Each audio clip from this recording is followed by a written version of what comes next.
নমস্কার সবাইকে। আশা করছি সবাই ভালো আছো। আজকে নিয়ে আসলাম সন্দেশের রেসিপি। অনেকেই সন্দেশের রেসিপিটা চেয়েছে।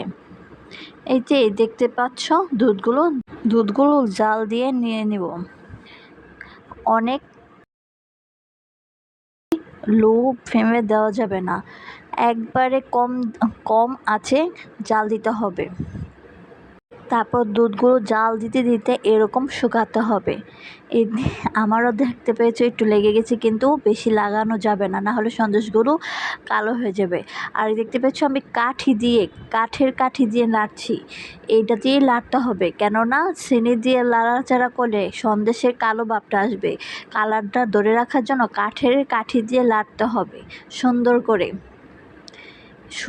তারপর চিনিগুলো আইডিয়া মতো দিতে হবে।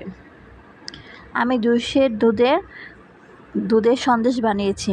এই যে সুন্দর করে চিনিগুলো মেশাতে হবে, কম আছে। এই সন্দেশগুলো বেশি লো ফ্লেমে জাল দেওয়া যাবে না। এই সন্দেশগুলো বানাতে অনেক সময় লাগে, ধৈর্য সহকারে বানাতে হয়। যারা প্রথম বানাবা তারা কিন্তু প্রথমে বানাতে যেও না, যারা পারে তাদের থেকে দেখে শিখে তারপর বানাতে হবে। আমিও প্রথম পারিনি, আমি দেখে দেখে শিখে তারপর আমি আস্তে আস্তে বানাতে পারি এখন। তারপর জাল দিতে দিতে চিনির সাথে মিশিয়ে এভাবে ফেটাতে হবে। এইভাবে যত ফেটাবে সন্দেশগুলো তত নরম হবে, কালারও সুন্দর আসবে। আবার অন্যের সন্দেশ বানাতেও সাদা হয়, বাট আমারটা সাদা আসে না কিসের জন্য জানি না, কিন্তু কালারটা সুন্দর হয়। সন্দেশের কালারটা সোনালি থাকে। এইভাবে যত ফাটাবা ততই সুন্দর হবে, সন্দেশটা নরম হবে, খেতে মজা হবে। এই ফেটাতে গেলে যে হাতগুলো ধরে যায়, যারা সন্দেশ বানায় তারা জানে সন্দেশ বানাতে যে কত ধৈর্য আর কত সময় লাগে। সেই জন্যই তো অনলাইনে দেখো না, সন্দেশের দামও বেশি, অনেক কষ্ট লাগে।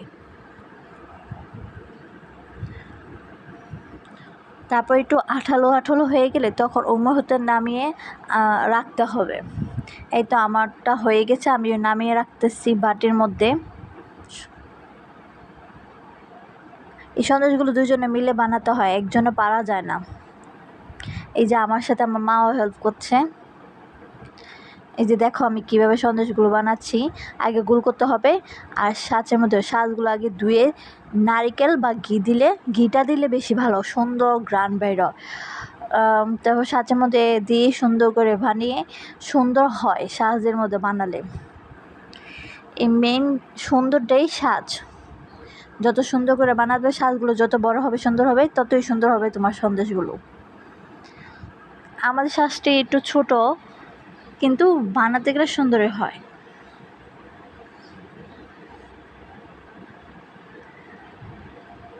দেখতে পাচ্ছ আমি কীভাবে সন্দেশ বানাচ্ছি। যদি ভালো লাগে কমেন্ট বা শেয়ার করে নিও। এই যে দেখো কত সুন্দর হয়েছে। তারপর অনেকগুলো বানিয়ে নিয়েছি।